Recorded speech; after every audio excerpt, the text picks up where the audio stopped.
Nesse programa número 11, mais uma vez estamos estabelecendo uma visão sobre a ufologia mística, aqui representada pelo Ricardo Alisson, ele que pertence ao grupo UFCG de Campina Grande.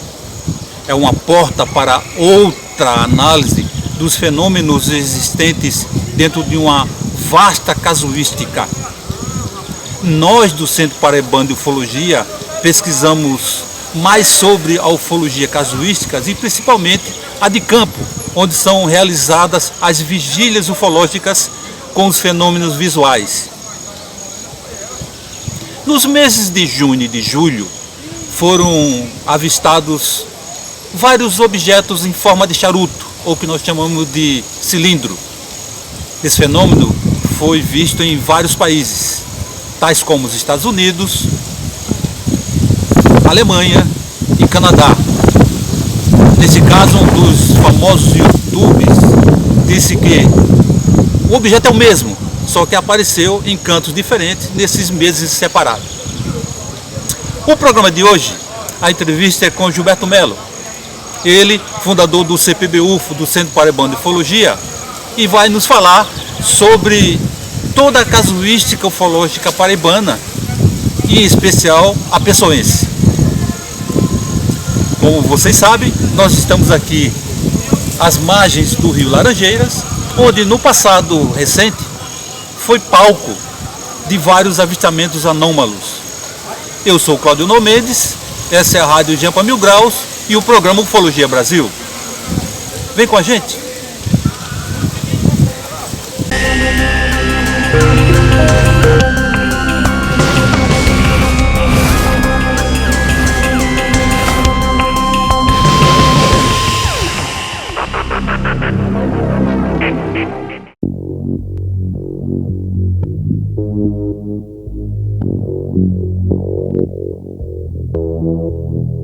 A entrevista do programa de hoje é com Gilberto Melo, engenheiro, foi o criador do Centro Paraibano de Ufologia e é consultor da revista UFO. Gilberto, como vai? Ok, boa tarde, bom dia, boa tarde, boa noite. Né? Satisfação muito grande aqui ser entrevistado pelo jornalista Mendes, né? Claudio Mendes. Mendes, satisfação muito grande, viu? Bom, por aqui está tudo bem, né? Então vamos às perguntas. Como você entrou para o mundo da ufologia e como você criou o Centro Paraibano de Ufologia? Bom, em 1974, eu tinha mais ou menos 14 anos, né? E sempre ali na Aliança Francesa, que funcionava na antiga Rua da Palmeira, né? Hoje parece que é Rodrigues de Aquino, é. E lá eu ia para a reunião de filatelia, de selos. Só que a reunião de filatelia começava às 16 horas. Antes, porém, tinha um grupo de ufologia, liderado pelo senhor Jacques Ramondot, um francês, né? Que era o dono da Aliança Francesa aqui em João Pessoa, dono do curso, né, de francês. E lá ele tinha uns senhores que gostavam muito de ufologia. Inclusive, um deles era o senhor Hans-Georg Kinzel, um suíço, né? Que já pesquisava há muito tempo a ufologia, e outros mais lá, que eu não me recordo o nome, né? Mas eu entrei na sala, né? Pensando que era sala de filatelia. Na verdade, era de ufologia. Aí eu entrei, eles me aceitaram. Pode entrar, jovem, sente aí. E fiquei assistindo a palestra. Gostei e a partir daí me interessei pelo tema, né? E, comprei uma revista, assim que saí de lá, fui na banca de revista e comprei uma revista chamada OVNIs, que era em quadrinhos, e fui me interessando, e daí em diante tomei gosto pelo assunto, viu? O Centro Paraibano de Ufologia teve início há uns 20 anos atrás, né?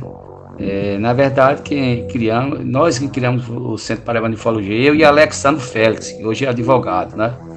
Ele participou da fundação do Centro Paraibano de Ufologia. Existia um grupozinho aqui chamado CEL, né? Centro de Estudos Ufológicos, tá bom? Só que o CEL passou pouco tempo, teve pouco tempo de existência, né? Em seguida nós criamos o Centro Paraibano de Ufologia, eu e Alexandro, e o grupo começou a se destacar nas pesquisas de campo, né? Se destacou bastante, tá certo? Então foi assim que tudo teve início. Como você chegou até a revista UFO e se tornou um consultor? Eu cheguei até a revista UFO devido às publicações que eu fiz aqui no estado, que não só no estado da Paraíba, como no Nordeste, no Brasil, começaram a se destacar, não é? E eu mandei alguns temas, assuntos pesquisados para a revista UFO. E depois que realizamos aqui na Paraíba o primeiro encontro internacional de ufologia, no qual o Ademar Jevaé foi convidado e a elite da ufologia nacional, né, veio também. Então o Jevaé achou por bem me convidar, né, para participar desse grupo aí de ufologia. Aí me nomeou do conselho, né, editorial da revista. Na verdade, também tinha um colega nosso aqui chamado Eloy Varley Fux, que pesquisava o fenômeno. Inclusive, nós corremos toda a Paraíba, do litoral ao sertão, fazendo pesquisa. E depois, o Eloy Varley Fux também foi convidado para ser consultor da revista UFO. Só que lá pelo Rio Grande do Sul, onde hoje ele mora, né? E foi assim que a gente foi convidado para participar do conselho da revista UFO, ok? Como você está vendo o movimento de abertura dos arquivos ufológicos pelos Estados Unidos? Como era de se esperar, os Estados Unidos, como uma nação de primeiro mundo que está à frente, né, das pesquisas ufológicas, foi bastante pressionado pela população, não só dos Estados Unidos, como do mundo inteiro. Então, com o avanço tecnológico, né, o advento dos celulares, hoje quase todo mundo tem um celular que tira fotografias, registra casos, né? Então, não tinha mais como o governo americano, ou como outros governos em geral, né, esconder mais o tema. Então, é a pressão da própria tecnologia, né, que obriga os governos a afirmarem a existência de discos voadores. A Paraíba já foi e é um palco de vários avistamentos, tanto na capital quanto no interior. Quais os motivos dessas aparições? A Paraíba tem algo em especial? A Paraíba é um lugar interessante para discos voadores, né? Do litoral ao sertão, ela apresenta vários fatos, né, que foram amplamente pesquisados pelo Centro Paraibano de Ufologia. De João Pessoa a Souza, né? Eu acho que, por exemplo, Guarabira, né? O nome de Guarabira, a palavra Guarabira na linguagem indígena significa morada dos pássaros, né? Um nome bem sugestivo, né? Outra coisa também, Guarabira, você visto do alto, do céu, de avião, ela tem um formato de um prato. Parece até um disco voador, né? Então, o lugar é bastante visitado por discos voadores por esses motivos, né? São lugares desertos, tem alguns lugares no sertão são desertos. A população é muito, vamos dizer assim, inocente nesse aspecto, né? E por isso e outras coisas mais que esses UFOs aparecem na nossa região. Você acha que o contato com estes seres está próximo ou já aconteceu? Olha, o contato já aconteceu em diversas esferas, tanto primeiro, segundo, terceiro, quarto, quinto grau e assim vai. A questão é a divulgação, né? Muitas pessoas ficam com medo até de relatar. Mas aqui mesmo na Paraíba, aqui em João Pessoa, especificamente, já houve contatos desse tipo. Ali na Barra de Gramame, muitos casos ocorreram ali. Inclusive, aquele escritor Paulo Coelho esteve aqui na época, uns 20, 25 anos atrás, com o Zé Ramalho e aquela turma toda que gosta disso. E ficou ali na Barra de Gramame, né? E lá eles viram algumas coisas, né? Tá certo? Mas aqui em João Pessoa, em Livramento, aqui pertinho, povoado que tinha aqui, foi palco de aparições. Aqui no bairro de Mangabeira também, bancários, né? Muitos casos interessantes que foram publicados na revista UFO, né? Se você colocar no Google Gilberto Melo Ufologia, aparecerá vários relatos dos casos que ocorreram aqui no nosso estado. Este foi Gilberto Melo, engenheiro, consultor da revista UF, criador do Centro Paraibano de Ufologia e seu primeiro presidente. A Rádio Jampa Mil Graus e o programa Ufologia Brasil agradecem a tão honrada entrevista, Gilberto. Muito obrigado. Eu que agradeço participar desse programa Ufologia Brasil pela Rádio Jampa Mil Graus e estou muito satisfeito e orgulhoso de participar dessa entrevista. Comunicando também que nós temos no Facebook um grupo chamado Ciência e Ufologia. Quem quiser participar, é só acessar lá que a gente dá autorização para participar. Um grupo muito bom, tem muitas pessoas interessadas nesse tópico. Muito obrigado, jornalista Claudio Mendes.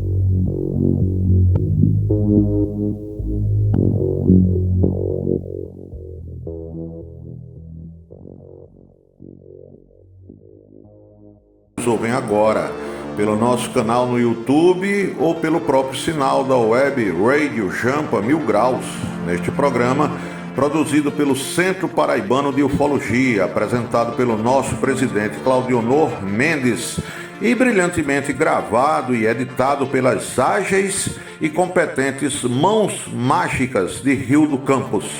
Eu sou, você já sabe, Giovanni Meirelles, e hoje eu quero falar sobre OVNIs, objetos submersos não identificados, que voam também.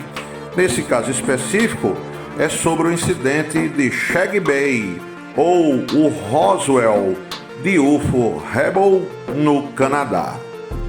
O que é isso? É o impacto de um objeto desconhecido no mar, próximo a Shag Hubble. É uma pequena comunidade de pescadores localizada na costa sul da Nova Escócia, no Canadá, no dia 4 de outubro de 1967. Naquela noite, por volta das 23h20, 11 e pouco da noite, foi relatado que algo havia colidido com as águas do porto de Shag Bay. 11 pessoas testemunharam o fato, incluindo militares. Um objeto com várias luzes voando em direção ao porto caiu e disseram as pessoas que o viram que era como se fosse o estrondo de uma bomba. Aí, pensando que era uma queda de avião, uma aeronave, as testemunhas chamaram o Regimento Real de Cavalaria Montada do Canadá para salvar o que eles pensaram que era um avião acidentado, salvar os pilotos de morrer afogado.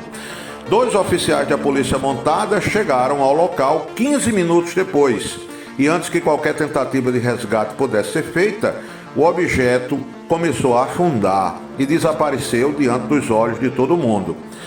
O exército canadense foi acionado e rapidamente organizou uma operação de resgate de possíveis sobreviventes e de recuperação da suposta aeronave. Todo mundo achava até então que era um avião. E antes dos navios da guarda costeira chegarem, cerca de meia hora depois do que havia acontecido, barcos de pesca particulares foram até o local na esperança de encontrar sobreviventes boiando, algum vestígio da aeronave, mas nada à noite foi encontrado, nem sobrevivente, nem corpos, só uma espessa espuma amarela estava na flor da água, na superfície do mar. O que é isso? Foi feita uma busca submarina com muitos mergulhadores durante vários dias depois e nada foi encontrado nesse local. Pelo menos é o que o povo do Canadá sabe oficialmente. E durou muito tempo. Muito tempo. Até que após alguns anos, quando essa história já estava praticamente sendo esquecida por todos, 2 investigadores da MUFON, Mutual UFO Network, Chris Stiles e Doug Letcher, eles ficaram intrigados com a história que houve no Canadá e resolveram pesquisar em Shag Bay o incidente do UFO Hubble, o Roswell do Canadá. Isso atrás dos detalhes do acontecido em 1993, mais de 25 anos depois, porque, como eu disse, foi no dia 4 de outubro de 1967. O Chris Stiles conseguiu o nome original de várias testemunhas através de recortes de jornais da época E aí depois ele entrevistou essa maioria de testemunhas ainda vivas. Os esforços de Stiles revelaram várias evidências importantíssimas que nunca haviam sido levadas a público. Pois bem, o que é que a MUFON, Mutual UFO Network, descobriu? É que, através dos relatos dos mergulhadores da época e outras testemunhas da Marinha, da Guarda Costeira do Canadá, é que o objeto amarelo que entrou nas águas de Sheikh Rebel, logo depois que afundou, ele não ficou no fundo do mar, ele deixou a área, ele navegou por baixo d'água feito um submarino, vinha voando, mas virou submarino, daí seu fato de se chamar de OSNI, por debaixo d'água. Andou quilômetros até um outro local próximo a uma base secreta de detecção de submarinos russos por sonar, que a Marinha dos Estados Unidos tinha secretamente no local. Por isso o segredo em torno da história. Após alguns dias de observação militar através de sensores da Marinha e mergulhadores, nada acontecia. O OSNI estava lá parado. Até que resolveram iniciar uma investigação. E foi quando um segundo objeto voador não identificado mergulhou de novo no mar. Dessa vez não foi queda, foi mergulho programado. Ele submergiu e foi detectado pelos sensores da Marinha. E se juntou ao outro, o primeiro OSNI que caiu, que já estava parado no fundo do oceano. Muito estranho. O que é que se acredita? É que o segundo objeto veio prestar socorro, veio prestar assistência técnica ao primeiro, pois é, a oficina dos discos voadores debaixo do mar. Ninguém compreendeu a situação. A Marinha Americana, a Guarda Costeira do Canadá, todos resolveram esperar o que era que os OSNIs iam fazer. Iam voar, iam continuar por debaixo d'água, eles tinham que dar algum sinal de vida. E passaram mais de uma semana monitorando os dois objetos parados, lá no fundo do mar. Aí essa frota toda teve que ser dispersada para investigar uma embarcação russa pertencente à então Frota do Atlântico Norte da antiga União Soviética, na época que era uma república socialista, e que havia acabado esse submarino russo de entrar junto com um navio soviético nas águas do Canadá. Então, as duas naves aproveitaram que a Guarda Costeira do Canadá e a Marinha Americana se afastaram, e aí as duas naves, os dois OSNIs, fizeram um movimento extremamente veloz. Ganharam distância por debaixo d'água das embarcações da Marinha e simplesmente deram um pulo, saltaram de dentro d'água, saíram do mar e dispararam pelo céu. Bem, a maioria das testemunhas, é claro, moradores locais, os próprios militares, os mergulhadores, todos ficaram, ué, o que é que aconteceu? E então, com medo de sofrer represália, receio de perder a própria vida, de perder os empregos, de serem visitados pelos famosos homens de preto, resolveram então acabar ficando calado, né? Ninguém quer receber uma visita dessa.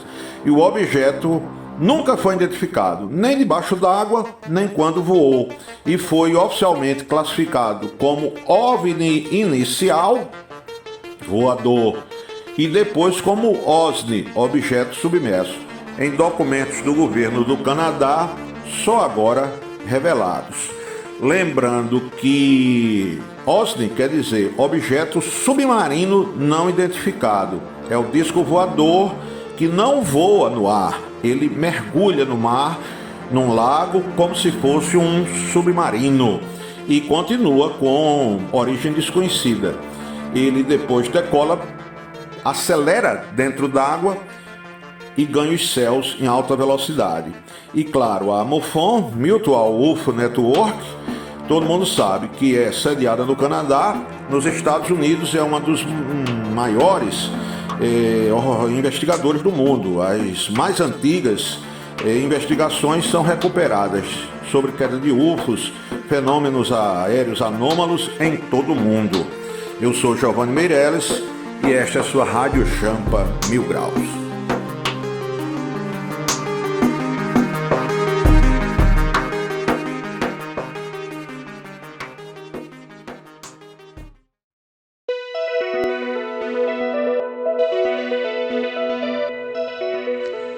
Olá, amigos e ouvintes da Rádio Web Jampa 1000 Graus de Rio do Campos. Eu sou Beth Menezes, estou aqui atendendo a um convite do presidente do Centro Paraibano de Ufologia, o CPB-UFO, Cláudio Honor Mendes, para refletir juntamente com vocês sobre o recente relatório oficial do Pentágono, divulgado em 25 de junho deste ano, afinal o tema dos objetos voadores não identificados, luzes inexplicadas, avistamentos intrigam oficiais do governo, testemunhas, estudiosos e até, recentemente, os senadores do Congresso Nacional Americano que integram uma CPI, a CPI dos OVNIs no Capitólio. Pois é, enfim, boa parte da humanidade há décadas vem questionando o assunto em busca de respostas. Apesar de todas as expectativas colocadas a respeito desse relatório, pouco de fato foi respondido, levando a mais perguntas do que esclarecimentos, e é preciso nós lermos mais as entrelinhas do documento. Vamos lá?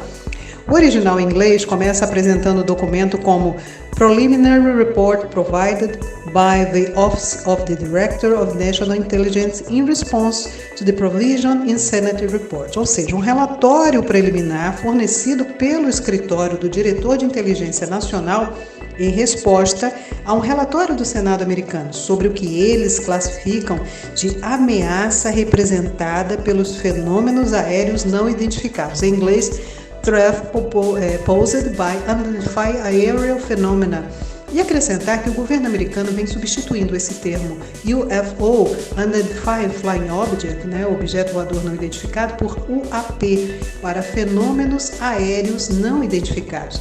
É uma forma de suprimir, de dissociar os fenômenos de uma presença inteligente.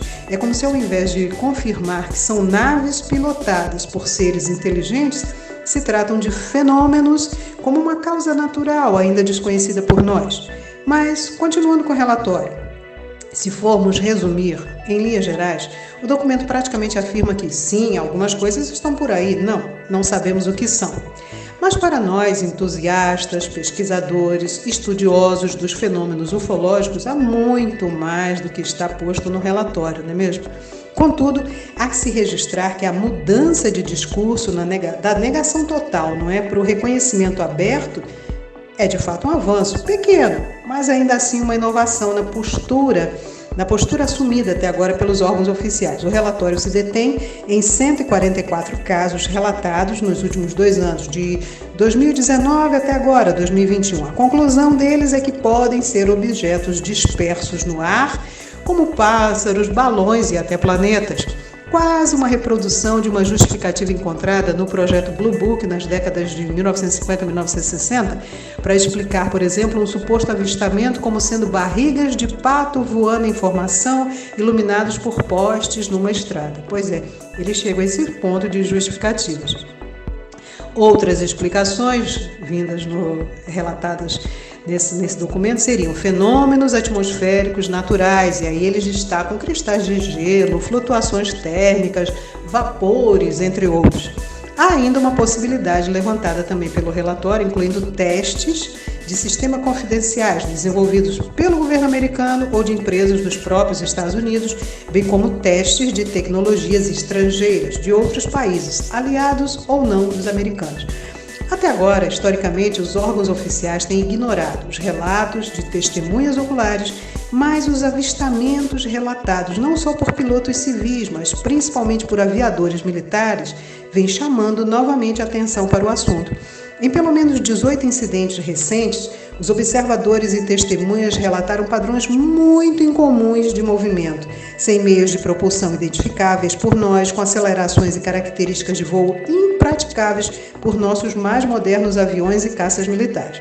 Mas, à medida que a humanidade avança em descobertas científicas sobre física e mecânica quântica, por exemplo, e também sobre o espaço, o universo, nós poderemos encontrar novas e surpreendentes verdadeiras respostas. O importante disso tudo, gente, é manter a mente aberta. Importante também deixar as ideias preconcebidas e preconceitos de lado, investigando, estudando, nos movendo do desconhecido para o entendimento verdadeiro.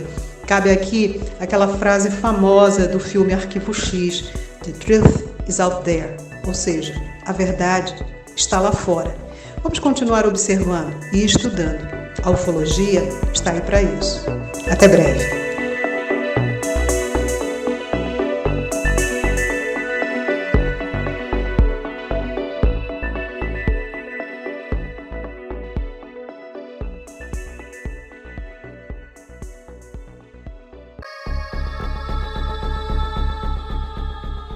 Olá, boa tarde ou boa noite. Meu nome é Alexandre Lauzide, eu sou o fundador da Brasil UFO Network, a maior rede de ufologia científica sediada aqui em Recife, a maior rede de ufologia do Norte e Nordeste, digamos, de passagem. Hoje nós vamos falar sobre UFOs e IFOs. Qual é a diferença entre um UFO e um IFO? Primeiro, o que significa UFO? É a sigla em inglês, que é Unidentified Flying Object, ou seja, objeto voador não identificado. E o que são IFOs? IFOS, são os Identified Flying Objects, ou seja, objetos que são identificados, diferentemente dos UFOs. Então não são poucas as confusões feitas com as várias observações nos céus com os OVNIs, que na realidade não passam de fenômenos naturais ou mesmo da criação do homem, objetos como máquinas, drones e etc. Entre várias dessas observações, temos as nuvens que têm um formato de um disco voador, conhecido como nuvens lenticulares. Entenderam?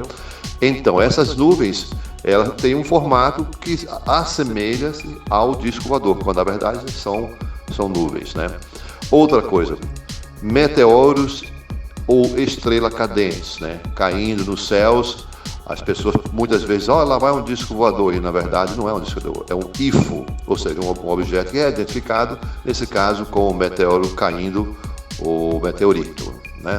Além de drones, satélites e estação espacial, aviões bombardeiros de última geração são também confundidos com UFOs.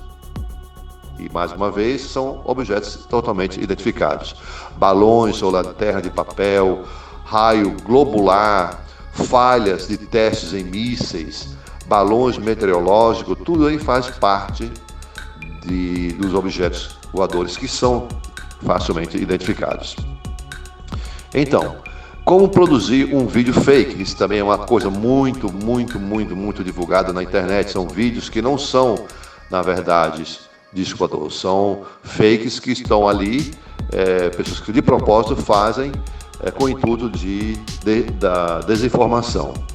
Então, para encerrar, queremos lembrar que os UFOs são os objetos voadores não identificados que representam cerca de 3 até 5% das ocorrências ditas como ufológicas, E os IFOs são esses objetos que são identificados, e a nossa organização, por sinal, tem assim várias pessoas que já estão sendo treinadas para identificar ou separar o joio do trigo.